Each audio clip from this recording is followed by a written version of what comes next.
High viewers, TNPSC group 2 and group 4க்கான Tamil topic wise practice test தான் பார்த்துட்ருக்கோம். Practice test 7 topic வினா எழுத்துக்கள். இதிலிருந்து 20 கேள்விகள் பார்க்கலாம். முதல் கேள்வி, சரியான வினாச்சொல்லை தேர்ந்தெடு. திருக்குறளை இயற்றியவர் டேஷ்.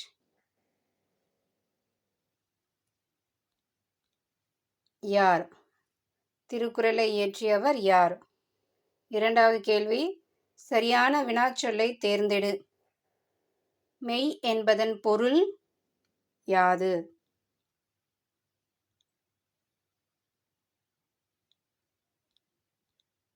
மூன்றாவது கேள்வி, சரியான வினாச்சொல்லை தேர்ந்தெடு. எங்கு? நான்காவது கேள்வி, டேஷ் சொற்களை பேச வேண்டும். எத்தகைய சொற்களை பேச வேண்டும்?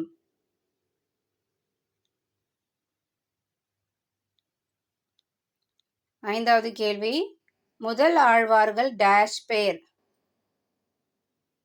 சரியான விடை எத்தனை பேர்?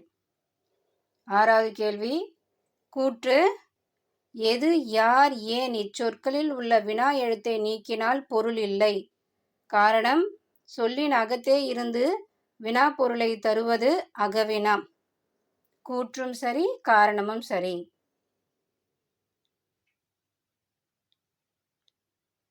ஏழாவது கேள்வி, மொழியின் இறுதியில் வருபவை எவை?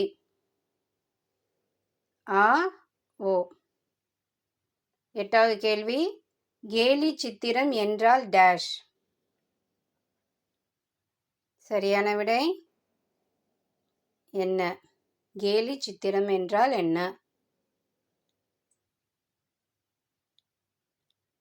ஒன்பதாவது கேள்வி, பறவைகள் டேஷ் பறந்து செல்கின்றன. பறவைகள் எங்கு பறந்து செல்கின்றன? பத்தாவது கேள்வி, மொழிக்கு முதலில் வரும் வினா எழுத்து எவை?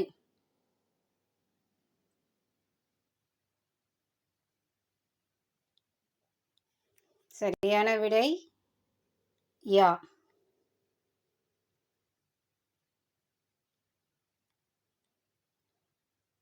பதினோராவது கேள்வி, வினா எழுத்துக்கள் எத்தனை வகைப்படும்? 3 வகைப்படும். 12வது கேள்வி, பின் வருவனவற்றுள் வினா எழுத்து எது என்பதை கண்டறியவும். அவனா.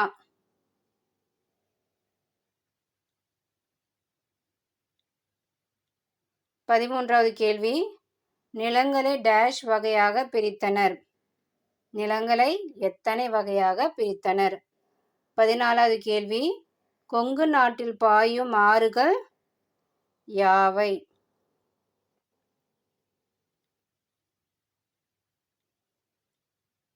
15வது கேள்வி, செப்பு திருமேனிகளின் பொற்காலம் டேஷ். எது? செப்பு திருமேனிகளின் பொற்காலம் எது? 16வது கேள்வி, கூவல் என்று அழைக்கப்படுவது எது?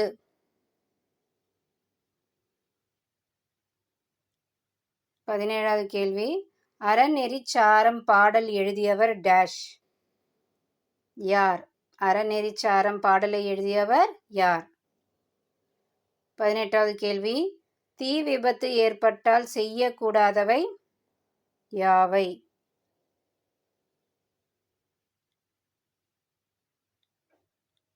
19வது கேள்வி, ஐம்பெரும் காப்பியங்கள் டேஷ்.